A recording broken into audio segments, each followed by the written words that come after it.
Hello, this is Lady Boulay, and I hope you're having a wonderful day. Thank you for your support. Thank you for subscribing to the channel. Thank you for your thumbs up, for your comments, and thank you for sharing the videos. Thank you for all you do to support the channel. And yes, we are commanded to love one another, whether we want to or not, or whether we agree with each other or not. And I'm glad you like the music. I've been reading your comments, so I'm really glad that you like the new music. And today I want to say something else about the tragic situation that happened in Frisco, Texas. The two young men on the screen on the left, Carmelo Anthony, and on the right, Austin Metcalf, were involved in a tragic situation in Frisco, Texas, in which the one on the right, Austin Metcalf, lost his life, and the one on the left, Carmelo Anthony, has been charged. I'm going to say up front that I don't know what happened because I wasn't there. But there are a lot of people speaking out about this who also weren't there. And it seems like they're trying to muddy the waters and get a narrative out there in which the one on the left, Carmelo Anthony, is being charged, tried, and convicted without a trial. So there are some questions that I have for those people who want to persecute this young man before he's had his day in court. Carmelo Anthony went to Centennial High School in that city, and Austin Metcalf went to Memorial High School in that city. So they were in the same school district, but at different schools. So here's a question that I have for the students at Centennial High School, the school that Carmelo Anthony went to. What did the students at that school say about him before this incident? The white ones and the black ones. What did they say about him before this incident? Also, what did the students at Memorial High School say about Austin Metcalf and his brother, twins, because I think they operated as a unit? What did the white kids at Memorial High School say about Austin Metcalf and his brother before this incident? Because that's going to shed some light on the character of these two young men. What did their classmates and schoolmates say about them before this incident? And what are they saying about them now?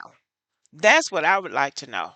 Another thing that was said was that it was pouring down raining, and he sought shelter under a tent that was marked for Memorial High School. Well, it's the same school district. They're engaged in an intramural sport, two high schools. It's pouring down rain. This is the nearest tent. Why couldn't he seek shelter under that tent?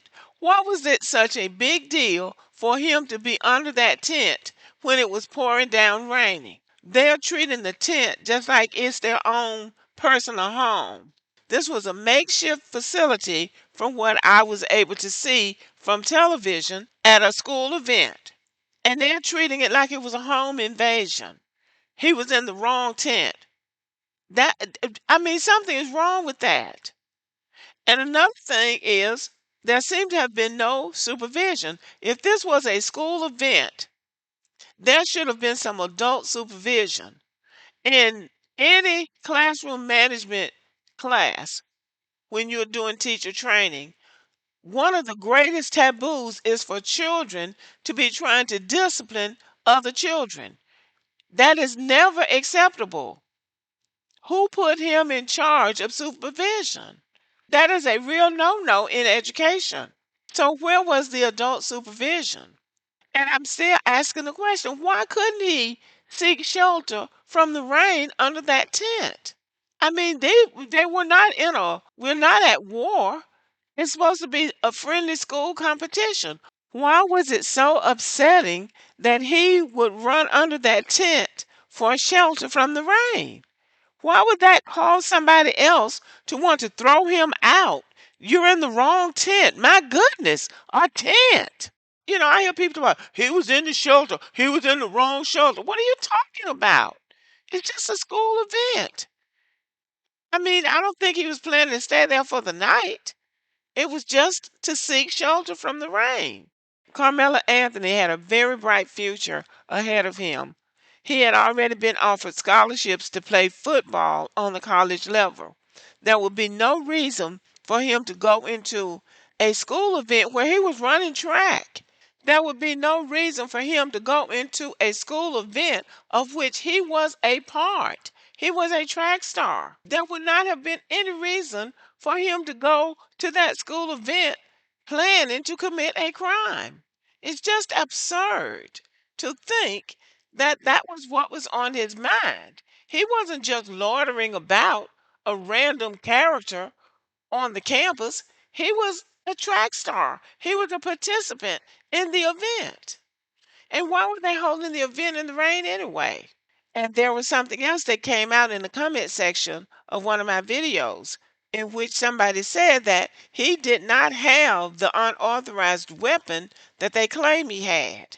Now, this will have to come out in court, but according to the person in my comment section, he didn't even have that particular weapon.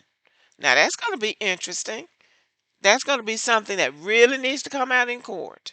Now, clearly he had something, but it may not have been an unauthorized weapon. The school system failed both of these young men.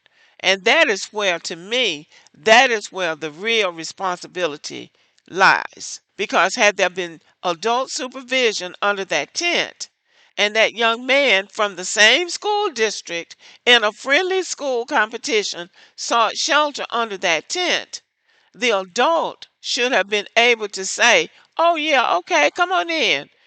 It's raining out here," and let him just seek shelter until it stopped raining. That should have been the response, not to say, "You're in the wrong tent.